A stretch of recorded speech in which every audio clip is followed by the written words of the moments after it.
guys, welcome to art class. Today we're going to do probably one of the most simple projects we've ever done in art class, but I thought it was super cute and that's why I wanted to do it. It's springtime now, and springtime always reminds me of little animals. And today I thought this project was super cute because it's based off of a book called Percy by Paul Schmidt. And this book, you may have seen it in the library or maybe you have it. I think there's a few books in this series.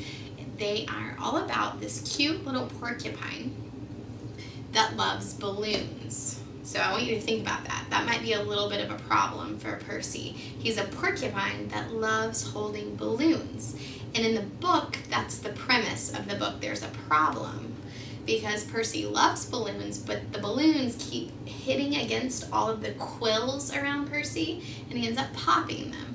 So in the book, Percy has to come up with a solution for loving balloons, but still being a porcupine. The book is super cute, and maybe you can check it out when libraries reopen. Anyways, our little illustration is based off of the style that the porcupine Percy is in the book. He's a super simple illustration of a porcupine, a little cartoon version. Real porcupines look very different, and we're going to draw that from the drawing guide that you got in your packet, and we'll talk about that in a minute.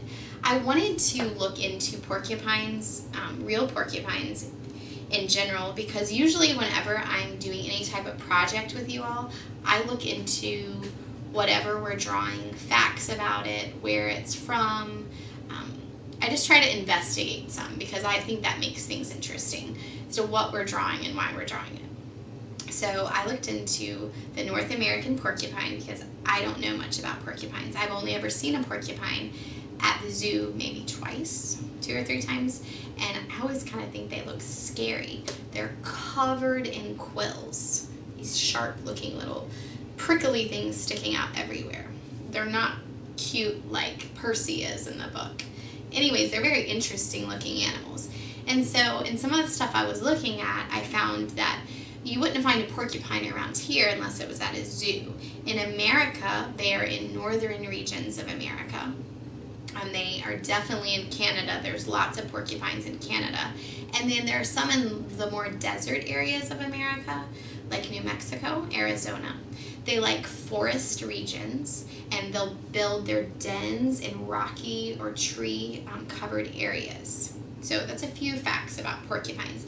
In your packet, I included a little video link that you could see a small porcupine and hear some other cool facts about it. But anyways, back to our cute porcupine. This project is so easy to draw, probably the easiest thing I've ever asked you to draw. It all starts with a basic oval, and you'll see that in your drawing guide. It's just the simplest thing to draw. A little oval with 2 eyes, an oval nose, a simple little smile, and 2 arms. So easy, and 2 little feet. So here I drew my first little Percy, okay?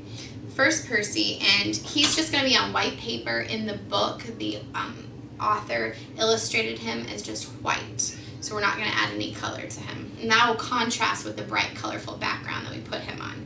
Now we can't go ahead and draw his quills yet because we're going to have to draw those on after he's put on our background. The next thing that we're going to do after we draw this super simple drawing is we're going to pick out a background color.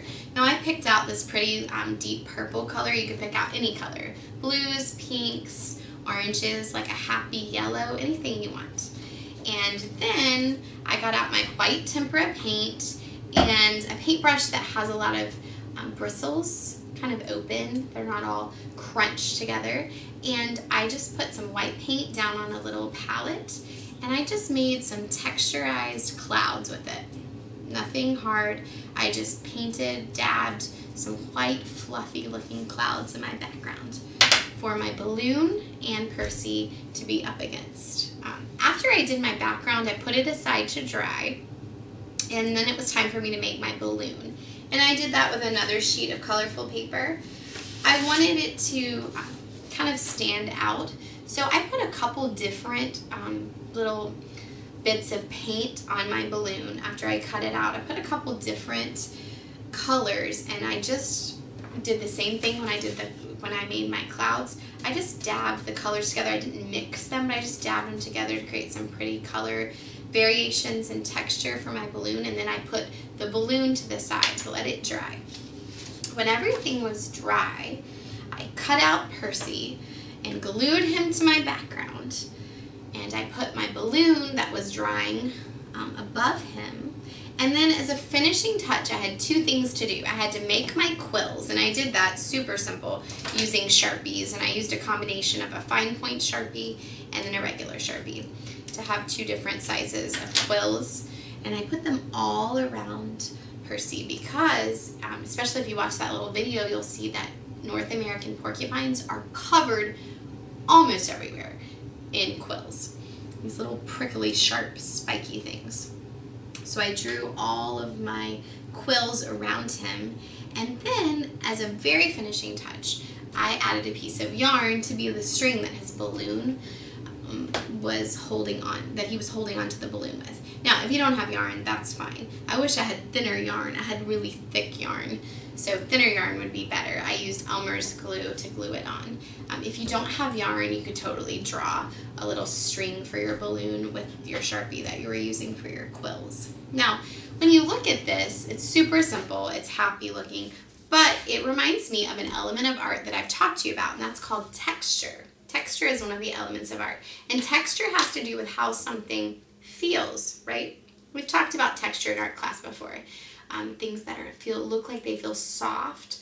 We can look at a picture and see that an artist has drawn in such a way that certain elements in her art look like they feel a certain way. Some things look smooth, some things look hard, some things look bumpy. Right here is a super simple example. These little spikes make him look prickly, make Percy look prickly and sharp. And then to contrast that, the clouds look kind of soft and fluffy, just the way that they were drawn. And that's a super simple example of texture, one of your elements of art. Now, I've really enjoyed getting all the pictures that your parents are sending me of your artwork, and I look forward to seeing your spin on Percy the Porcupine. Of course, if you don't have all these different colors of paper, you could totally make this whole thing on one sheet of paper. You could also watercolor your background. You could make your balloon out of something else if you would like. I look forward to seeing what you're going to come up with this project. Thank you.